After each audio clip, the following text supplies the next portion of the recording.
Sorry sorry sorry मैं यहाँ पर नहीं, यहाँ नहीं सर, यहाँ नहीं करेंगे सर। जिस बाबे दे निर्देश नाल लखां आकाश लखां पताल घूमदे आ इर्द गिर्द आपदे ते कोई टकराउंदा नहीं, ਉਹਦੇ ਮੂਹਰੇ ਸਾਡੀ ਕੀ ਔਕਾਤ ਹੈ ਮਿੱਤਰਾ। ਜਰੀਆ ਬਣਾਉਂਦਾ ਜੀ ਪਰਮਾਤਮਾ। ਡਾਕੀਆ ਮੈਂ ਤਾਂ ਕਿਹਾ ਡਾਕੀਆ ਬਣਾ ਕੇ ਭੇਜਦਾ, ਸੁਨੇਹਾ ਲਾਤਾ ਉਹਦਾ ਬਾਬੇ ਦਾ। ਲੱਗੀ ਸਾਰਾ ਹੋਏਗਾ ਛੇਤੀ। ਇਸ ਦਿਸ਼ਾ ਚ ਕਿਧਰਲੇ ਪਾਸੇ ਇੱਧਰ ਹੈ ਕਿਧਰ ਵਾਈਟ ਚਾਦਰ ਲੱਭਣੀ ਸ਼ੁਰੂ ਬੋਲੇ ਸੋਨਿਆ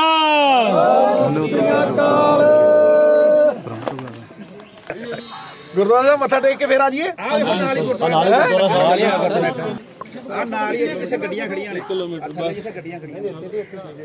ਨਿਕਲਣ ਲੱਗੇ ਬਹੁਤ ਫਰਕ ਪੈ ਗਿਆ। ਦੇਖੋ ਉਹ ਵੇਖੋ ਉਹ ਵੇਖੋ ਕਿੰਨਾ ਸੀ ਬਸ ਹੁਣ ਛੇਤੀ ਹੋ ਜਾਣਾ ਬਿਲਕੁਲ। ਜਿਹੜੀ ਇਹ ਕੀਰਤਨ ਦੀ ਆਵਾਜ਼ ਆਉਂਦੀ ਉਧਰੋਂ ਆਉਂਦੀ। ਹਾਂਜੀ ਹਾਂਜੀ। ਬੋਲੇ ਸੋ ਨਿਹਾਲ ਸ੍ਰੀ ਅਕਾਲ। ਆ ਗਿਆ ਜੀ ਪੂਰਾ ਨਿਕਲ ਗਿਆ 15-20 ਮਿੰਟ ਦੀ ਊਰਜਾ ਨਾਲ ਇੱਕ ਰਹਿਣ ਦਾ ਜੀ ਕਰਦਾ। ਇਸੇ ਤਰ੍ਹਾਂ ਕਰੋੜਾਂ ਸ਼ਰਧਾਲੂਆਂ ਦੀ ਤਾਂਘ ਹੈ, ਪਿਆਸ ਹੈ ਬਾਬੇ ਦੇ ਜਿਹੜੀ ਕਿਰਤ ਕੀਤੀ ਹੋਈ ਜਗ੍ਹਾ ਉੱਥੇ ਸਾਫਾ ਲਾ ਕੇ ਸੇਧ ਲੈਣ ਦਾ। ਸਾਡਾ ਚਾਨਣ ਮਨਾਰਾ, ਸਾਡਾ ਮਾਪਾ ਇਹੀ ਹੈ। ਲੋਕਾਂ ਦੇ ਮਾਪੇ ਹੁੰਦੇ, ਮੈਂ ਤੇ ਮੇਰੇ ਮਾਂ ਬਾਪ ਦੇ ਜਾਣ ਤੋਂ ਬਾਅਦ ਇਹਨਾਂ ਨੂੰ ਹੀ ਆਪਣੇ ਮਾਪੇ ਮੰਨਿਆ। ਸਾਡਾ ਮਾਈ ਬਾਪ ਇਹ ਹੈ। ਅੱਜ ਦੀ ਸਭ ਤੋਂ ਵੱਡੀ ਮੰਗ ਹੀ ਇਹ ਹੈ ਕਿ ਜਦੋਂ ਪਹਿਲਾ ਲਾਂਘਾ ਚੱਲਿਆ ਸੀ ਕੋਵਿਡ ਤੋਂ ਪਹਿਲਾਂ, ਇੱਕ ਦਿੱਕਤ ਪਰੇਸ਼ਾਨੀ ਨਹੀਂ ਹੋਈ। ਕਰੀਬ 70,000 ਬੰਦਿਆਂ ਨੇ ਇੱਥੇ ਦਰਸ਼ਨ ਦਿਦਾਰੇ ਕੀਤੇ। ਅਮਨ ਮਾਨ ਦਾ ਪ੍ਰਤੀਕ, ਆਪਸੀ ਭਾਈਚਾਰੇ ਦਾ ਪ੍ਰਤੀਕ, ਪੀਪਲ ਟੂ ਪੀਪਲ ਕੰਟੈਕਟ ਦਾ ਪ੍ਰਤੀਕ, ਅ ਕੋਰੀਡੋਰ of infinite possibilities, ਅਸੰਖ ਸੰਭਾਵਨਾਵਾਂ ਦਾ ਇਹ ਕੋਰੀਡੋਰ ਹੈ। ਔਰ ਇੰਨੀਆਂ ਸੰਭਾਵਨਾਵਾਂ ਨੇ ਜਿਹੜੀਆਂ ਅਨੰਤ ਕਹਿੰਦੇ ਆ ਨਾ, ਉਸ ਤਰੀਕੇ ਦੀ। ਦੂਜੀ ਗੱਲ, 75% ਲੋਕ ਜਿਹੜੇ ਇੱਥੇ ਆਉਂਦੇ ਆ ਉਹਨਾਂ ਕੋਲ ਪਾਸਪੋਰਟ ਹੈ ਨਹੀਂ। ਅੱਜ ਵੀ ਬਾਬਾ ਜੀ ਦੇ ਗੁਰਦੁਆਰੇ ਦਰਸ਼ਨ ਕਰਕੇ ਇੱਥੇ ਕਰੀਬ 5,000 ਬੰਦਾ ਦਰਸ਼ਨ ਕਰਨਾ। ਮੈਂ ਚਿੱਠੀ ਵੀ ਲਿਖਾਂਗਾ। ਮੇਰੀ ਹਿੰਦੁਸਤਾਨ ਦੇ ਹੋਮ ਮਿਨਿਸਟਰ ਸਾਹਿਬ ਨੂੰ ਇਹ ਦਰਖਾਸਤ ਹੈ। ਬਾਬੇ ਨਾਨਕ ਦਾ ਇੱਕ ਨਿਮਾਣਾ ਸਿੱਖ, ਉਹਦਾ ਨੌਕਰ, ਇੱਕ ਵਿਨਮਰ ਬੇਨਤੀ ਕਰ ਰਿਹਾ ਕਿ ਲੈਂਡ ਪੋਰਟ ਅਥਾਰਟੀ ਅੱਜ ਤੋਂ 1.5 ਸਾਲ ਪਹਿਲਾਂ ਵਚਨਬੱਧ ਹੋ ਕੇ ਕਹਿ ਕੇ ਗਈ ਸੀ ਕਿ ਉਹ 100 ਮੀਟਰ ਚੌੜਾ ਤੇ 60 ਮੀਟਰ ਉੱਚਾ ਇੱਥੇ ਦਰਸ਼ਨ ਸਥਲ ਬਣਾਉਣਗੇ। ਉਹ ਜਿਹੜਾ ਦਰਸ਼ਨ ਸਥਲ ਹੈ ਉਹਦੇ ਨਾਲ ਤੁਸੀਂ ਸੋਚ ਨਹੀਂ ਸਕਦੇ ਕਿ ਕਿੰਨੇ ਲੋਕ ਤ੍ਰਿਪਤ ਹੋ ਕੇ ਜਾਂਦੇ ਆ। ਮੈਂ ਜਾਣਦਾ ਕਿ ਮੇਰੇ ਤਾਇਆ ਜੀ ਇਸ ਮਿੱਟੀ ਨੂੰ ਆਪਣੀਆਂ ਅੱਖਾਂ ਦੇ ਉੱਤੇ ਲਾ ਕੇ ਰੋਂਦੇ ਹੁੰਦੇ ਸੀ। ਉਹੋ ਜਿਹੇ ਕਰੋੜਾਂ ਲੋਕ ਨੇ।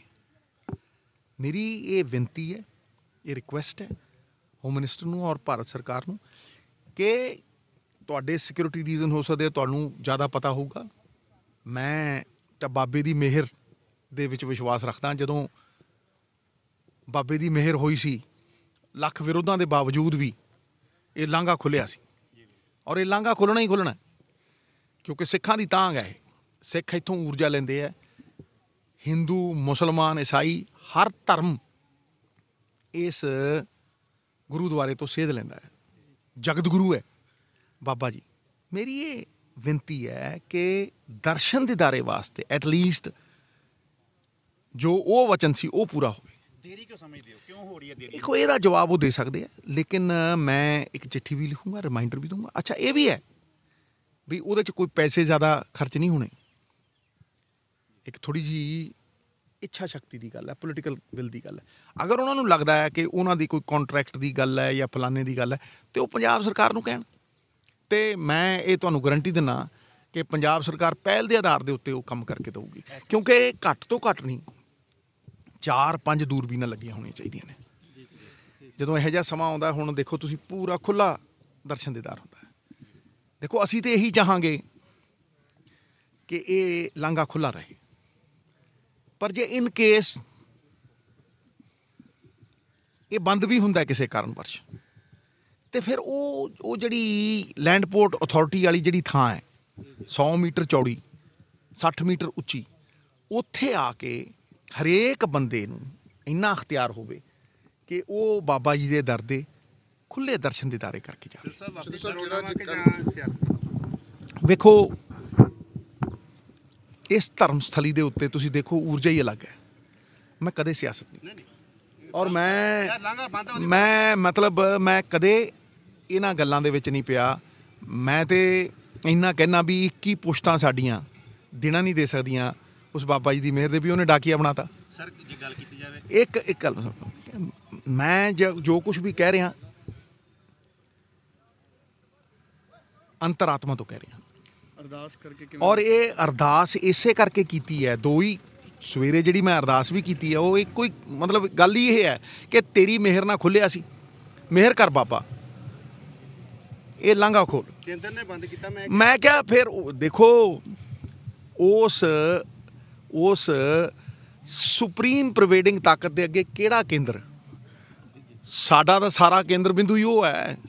ਤੇ ਪਹਿਲਾਂ ਕਿਸੇ ਨੇ ਰੋਕ ਲਿਆ ਤੇ ਸਾਰਿਆਂ ਨੇ ਆ ਕੇ ਉਸੇ ਨੂੰ ਨਮਨ ਕਰਕੇ ਖੋਲਿਆ ਨਾ, ਅਰਦਾਸਾਂ ਕਬੂਲ ਹੋਈਆਂ ਨਾ।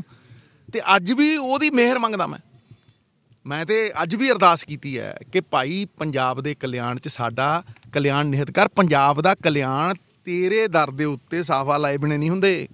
ਚਾਹੇ ਇੱਥੇ ਲਾਓ, ਚਾਹੇ ਦਰਬਾਰ ਸਾਹਿਬ ਲਾਓ, ਚਾਹੇ ਸਾਹਮਣੇ ਗੁਰਦੁਆਰੇ ਲਾਓ, ਇੱਥੋਂ ਦਾ ਅਸੀਂ ਤਾਕਤ ਪਾਉਂਦੇ ਹਾਂ, ਇੱਥੋਂ ਤੇ ਅਸੀਂ ਊਰਜਾ ਪਾਉਂਦੇ ਹਾਂ। ਤੋ ਇਸ ਕਰਕੇ ਦੂਜੀ ਅਰਦਾਸ ਇਹ ਕੀਤੀ ਸੀ ਕਿ ਭਾਈ ਬਾਬਾ ਜੀ ਕਿਰਤ ਸੱਭਿਆਚਾਰ ਤੁਸੀਂ ਦਿੱਤਾ ਪੰਜਾਬ ਨੂੰ, ਤੇ ਜਿਹੜੀ ਕਿਰਤ ਤੁਸੀਂ ਆਪ ਕਰਦੇ ਸੀ ਉਹ ਲੜ ਲਾ ਕੇ ਗਏ ਸੀ। ਇੱਥੇ 60% ਪੰਜਾਬੀ ਜਿਹੜੀ ਉਸ ਕਿੱਤੇ ਦੇ ਮਾਲਕ ਨੇ ਅੱਜ ਸੜਕਾਂ ਤੇ ਨੇ, ਉਹਨਾਂ ਨੂੰ ਘਰ ਪਰਤਾ। ਉਹਨਾਂ ਦੀ ਖਾਤਰ ਇੱਕ ਚੰਗਾ ਰੋਡ ਮੈਂ ਤਾਂ ਹਮੇਸ਼ਾ ਹੀ ਗੱਲ ਕਰਦਾ ਰਿਹਾ ਕਿ ਉਹਨਾਂ ਨੂੰ ਕਿਸ ਤਰ੍ਹਾਂ ਐਕਸਪਲੋਇਟ ਕੀਤਾ ਜਾ ਰਿਹਾ। ਉਹ ਅੰਨਦਾਤਾ ਨੇ, ਉਹੀ ਤੇਰੇ ਭਾਈ ਲਾਲੋ ਨੇ, ਉਹਨਾਂ ਦੀ ਰੋਟੀ ਚੋਂ ਹੀ ਦੁੱਧ ਅੱਜ ਨਿਕਲਦਾ ਹੈ। ਤੇ ਉਹ ਹੱਕ ਹਲਾਲ ਦੀ ਕਮਾਈ ਨੂੰ ਭਾਗ ਲਾ। ਕੋਈ ਬੈਰ ਨਹੀਂ ਹੈ ਮਲਿਕ ਭਾਗਵਾਂ ਨਾਲ ਵੀ।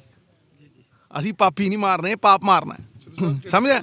ਉਹਨਾਂ ਨੂੰ ਭਾਗ ਲਾ, ਉਹਨਾਂ ਦੀ ਇੱਜ਼ਤ ਦੀ ਰੋਟੀ, ਉਹਨਾਂ ਦਾ ਜਿਹੜਾ ਇਹ ਸੋਸ਼ਲ ਮੂਵਮੈਂਟ ਹੈ, ਇਹ ਸੋਸ਼ਲ ਮੂਵਮੈਂਟ ਨੂੰ ਇੱਕ ਆਰਥਿਕ ਮੂਵਮੈਂਟ ਦੇ ਵਿੱਚ ਤਬਦੀਲ ਕਰ। ਰਾਜਨੀਤਿਕ ਉਹ ਨਹੀਂ ਬਣਾਉਣਾ ਚਾਹੁੰਦੇ, ਠੀਕ ਕਹਿੰਦੇ, ਲੇਕਿਨ ਉਹ ਆਰਥਿਕ ਮੂਵਮੈਂਟ ਤੇ ਬਣ ਸਕਦੀ ਹੈ। ਇੱਜ਼ਤ ਦੀ ਰੋਟੀ ਉਹਨਾਂ ਨੂੰ ਤਾਂ ਮਿਲ ਸਕਦੀ ਹੈ ਨਾ।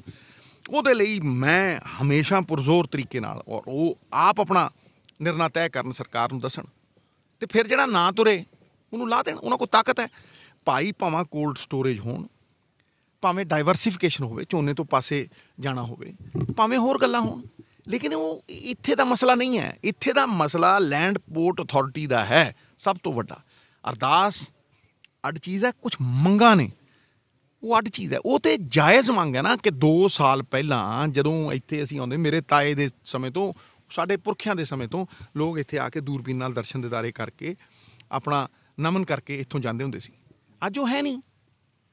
ਅੱਜ ਵੀ 5000 ਲੋਕ ਇੱਥੇ ਆਉਂਦੇ ਆ, ਤੇ ਜੇ ਲਾਂਘਾ ਖੁੱਲ੍ਹਦਾ ਵੀ ਆ ਤੇ 75% ਕੋਲ ਪਾਸਪੋਰਟ ਨਹੀਂ ਹੈ। ਤੁਸੀਂ ਇਹੋ ਜਿਹੀਆਂ ਸਟ੍ਰਿੰਜੈਂਟ ਕੰਡੀਸ਼ਨਸ ਲਾ ਦਿੱਤੀਆਂ, ਸਮਝਦੇ ਹੋ।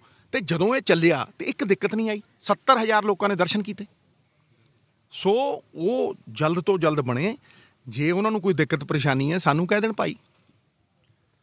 ਤੇ ਪੰਜਾਬ ਸਰਕਾਰ ਵਡਭਾਗੀ ਸਮਝੂ ਆਪਣੇ ਆਪ ਨੂੰ ਵੀ ਇੱਥੇ। ਐਸਐਸ ਬੋਰਡ ਦੇ ਚੇਅਰਮੈਨ ਰਮਨ ਬੈਲ ਨੇ ਅਸਤੀਫਾ ਦੇ ਦਿੱਤਾ ਤੇ ਨਹੀਂ, ਇਹ ਗੱਲਾਂ ਆਮ ਆਦਮੀ ਪਾਰਟੀ ਇਹ ਗੱਲਾਂ ਨਹੀਂ, ਇਹ ਗੱਲਾਂ ਇੱਥੇ ਨਹੀਂ। ਮੈਂ ਜੋ ਗੱਲ ਕਹਿਣੀ ਸੀਗੀ ਉਹ ਬਾਬਾ ਜੀ ਦੇ ਚਰਨਾਂ ਦੇ ਵਿੱਚ। ਨਹੀਂ, ਇਹ ਦੇਖੋ ਮੈਂ ਤੁਹਾਨੂੰ ਫਿਰ ਕਿਹਾ ਇਹ ਬਾਬੇ ਦਾ ਦਰ ਹੈ। ਇਹਨੂੰ ਯਾਰ ਇਹ ਪਾਕੀਜ਼ਾ ਦਰ, ਪਵਿੱਤਰ ਦਰ ਹੈ। ਇੱਥੇ ਜਿਹੜੀ ਨਹੀਂ ਯਾਰ ਜਿਹੜੀ ਊਰਜਾ ਹੈ ਨਾ ਇੱਥੇ, ਉਸ ਊਰਜਾ ਨੂੰ ਮੈਲਾ ਨਾ ਕਰੇ। ਸ਼ਾਮ ਨੂੰ ਕਰਾਂਗੇ ਉਹਦੀ ਸ਼ਾਮ ਨੂੰ ਕਰਾਂਗੇ। ਸਾਰਾ ਦਿਨ ਪਿਆ, ਸਾਰਾ ਸਮਾਂ ਪਿਆ ਯਾਰ। ਮੈਂ ਜੇ ਉਦੋਂ ਨਹੀਂ ਕੀਤੀ ਸਾਲ, ਮੈਨੂੰ ਕਿੰਨਿਆਂ ਨੇ ਕੀ ਕਿਹਾ, ਕੁਛ ਕਿਹਾ ਨਾ। ਇਹ ਜ਼ਰੀਆ ਮਾਤਰਾ, ਨਿਮਿਤ ਮਾਤਰਾ, ਕੱਖ ਵੀ ਨਹੀਂ, ਸਮਝਿਆ।